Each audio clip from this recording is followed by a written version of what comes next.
So it's a pleasure to be here again. I've known Vani for 20 years.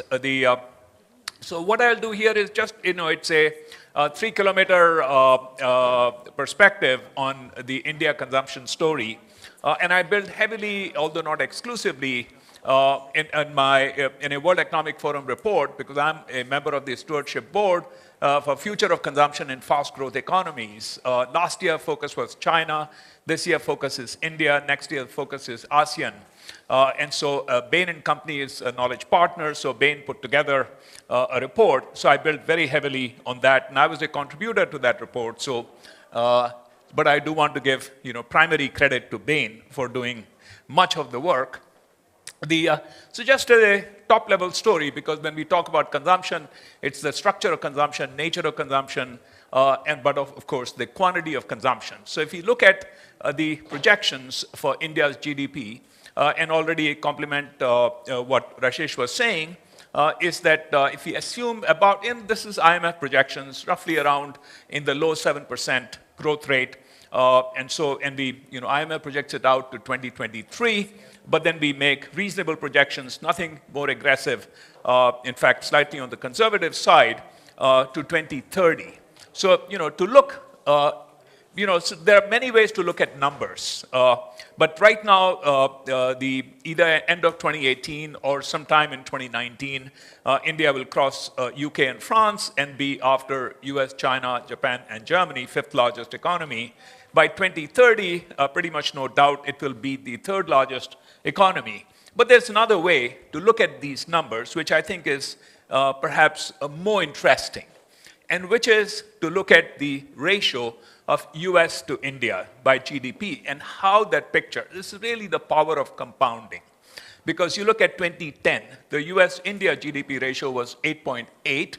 By 2030, it will be about 3.8. Now that is dramatic, okay? That's when you realize how big a change it is. China, of course, grew like crazy from 1990 onwards. China has slowed down dramatically. Most people would say the official numbers are actually too wildly high, that the actual growth rate on the ground is much lower. But we stay with the high numbers. IMF accepts them, and we take the IMF projections. Even then, India is now beginning to close the gap with China. In real terms, probably at a faster pace, but in any case, these numbers, it goes from 5x in 2018 to 3.6x by 2030, maybe 3x by 2040. India's nominal GDP will grow from about 22.7 trillion or so last year to something like 8.4 trillion in 2030. So this is obviously at current prices, meaning in prices at that point in time. And what it means for consumption, it'll grow from about 1.6 trillion to about 5 trillion. So over the next 12 years, roughly about 3.4, somewhere in that range, 3.4, 3.5. Now, of course, if India's GDP grows at 7.5 or at 8, the India story will be a lot more impressive. Again, you add the power of compounding over 12 years. But even then, so somewhere in that $3.5 trillion in nominal terms is the new consumption power on an annual basis that gets added. And then again, to kind of drill down somewhat deeper in terms of the nature of that consumption, India is still a largely rural country.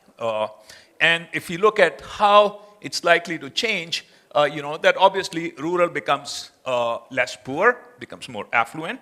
Currently, it's about 15% of India's population is below poverty line. By 2030, it should be less than, say, around 5%, which is a huge, big achievement.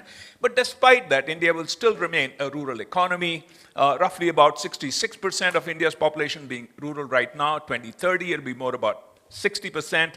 So it's roughly about 0.5% conversion each year from rural to urban. China, by contrast, from 2010 to 2015, the conversion rate was about 1%. So obviously, China urbanized a lot faster. India will urbanize slower. And again, India's GDP growing around low 7s. China grew at about 10. And, sort of a little bit, partly as a joke, but not totally as a joke. I look at India's growth rate to China because I study both countries a lot. I've written about both of them. Is that India pays about a 2.5% to 3% democracy tax. Okay, and so that's the volatility and all of that, China is order, India is chaos. And that's what Rashesh was talking about. At the current rate of economic development, India pays that price. Also, of course, India's population will grow somewhat older, but still will be relatively young. So median population goes from 28 years to 31 years, whereas US and China, you're talking about 37, 40 odd years.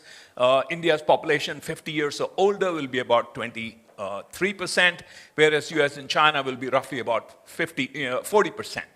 So therefore, India's population will still. So basically, if you look at, another way of interpreting these is that if you look at heterogeneity, urban, rural, compared to US and China, the two other biggest economies of 2030, India will be urban, rural, a lot more heterogeneous.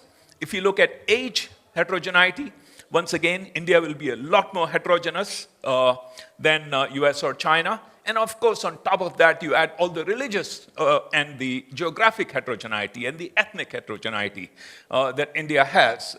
In comparison, US and China are a lot more homogeneous. So essentially, India's heterogeneity is a reality today, and that's not going to change anytime soon. And obviously, that has implications for companies catering to that heterogeneity. This is an interesting chart in terms of drills down deeper, but I picked some of the big takeaways from here.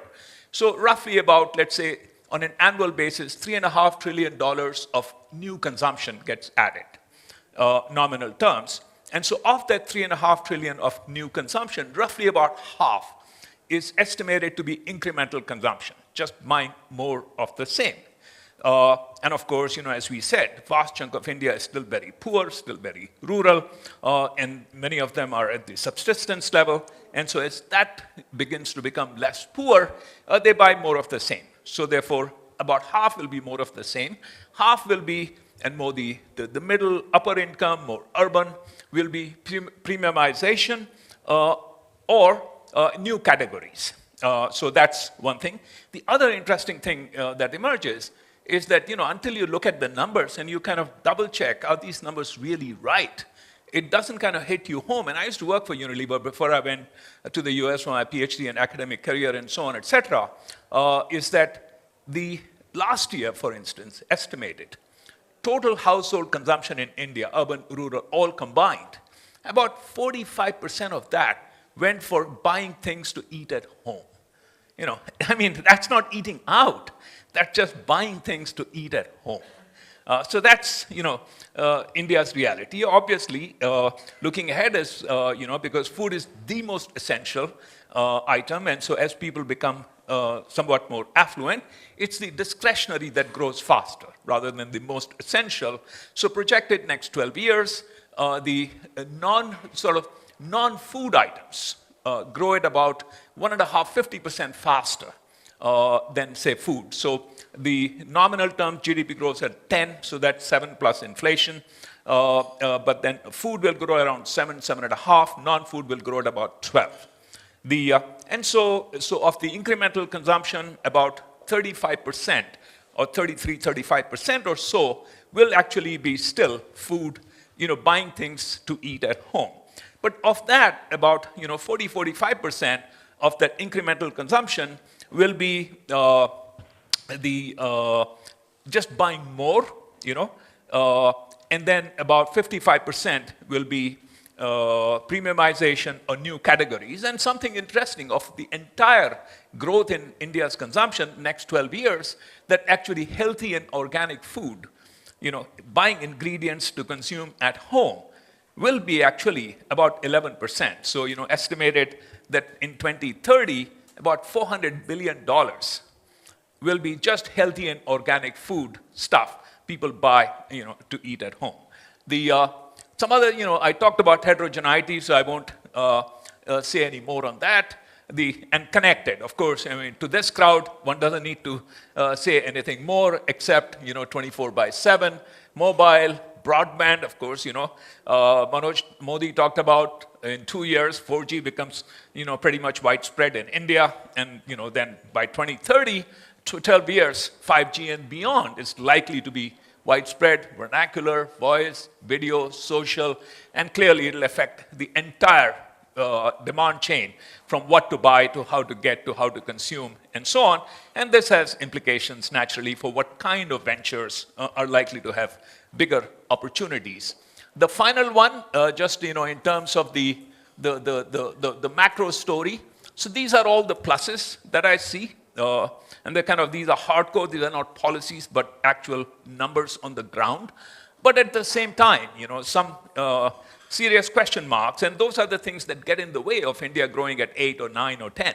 Is agricultural productivity still very low, job creation still very weak, environment is horrendous, rising fundamentalism, which of course isn't very good for country stability, political stability.